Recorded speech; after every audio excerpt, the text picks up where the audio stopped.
આજ મુદ્દે આપણી સાથે સાંસદ ભરત સુથારી આપણી સાથે જોડાઈ ચૂક્યા છે। ભરતભાઈ, બાળકી હાલ બોરવેલમાં ફસાઈ છે, તેને બહાર નીકાળવાની કામગીરી યુદ્ધના ધોરણે શરૂ કરવામાં આવી છે।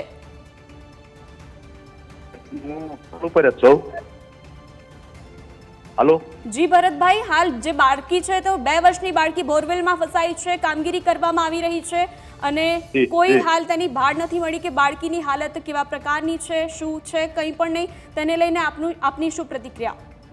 થોડીક વાર પહેલા અમે માહિતી મેળવી અને હું અટાણે સ્થળ ઉપર છું તો બાળકી થોડી વાર પહેલા મુવમેન્ટ મળતું હતું આપણને અને અટાણે એક બીજી ટીમ અમદાવાદથી બોલાવી છે અને એ પહોંચવામાં આવી ગઈ છે અને અમને જે જાણ થતા તરત જ તંત્ર 15 થી 20 મિનિટની અંદર તંત્ર કામે લાગી ગયું છે અને અટાણે પણ કામ શરૂ છે, તમામ પ્રકારની કામગીરી શરૂ છે।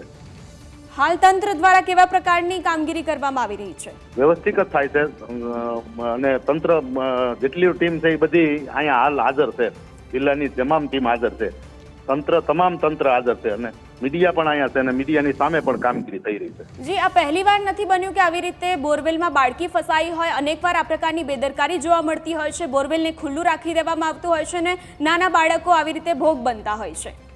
જી જી, એમાં આપણે પોતે પણ જાગૃત થવું પડશે। મારો પોતાનો બોરવેલ હોય તો મારે કઈ રીતે રાખવો, ખેતરની અંદર આપણે બોરવેલ કર્યો છે એની કોઈ રેકોર્ડ ને આધારે ઓલું નથી કરતા, આપણે ગમે તે બોર કરી નાખીએ પણ આપણી જવાબદારી આવે છે કે આની અંદર માનવ જાનહાની ન થાય, એ આપણે પોતે માલિક તરીકે પોતે પણ જવાબદારી હું માનું છું કે આ લગન આપણે કાળજી રાખવી જોઈએ કે આવા બોર છે જે બંધ હાલતમાં છે અને સાચી રાખવા, એવું મારા મતે હું માનું છું।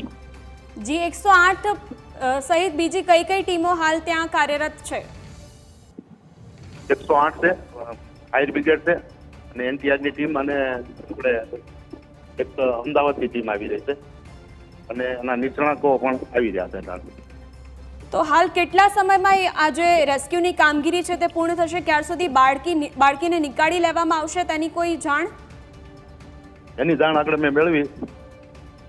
હેલો, હા જી જી, જણાવશો? હા, મેં જાણ મેળવી હમણાં, તો મને કે કલાકની અંદર તો અમે કામગીરી પૂર્ણ કરશું, મને જાણવા મળ્યું।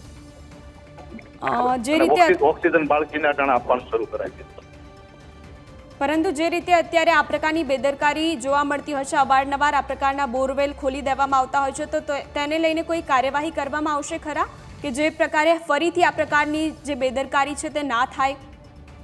જી જી જી, એમાં આપણે કોઈ પણ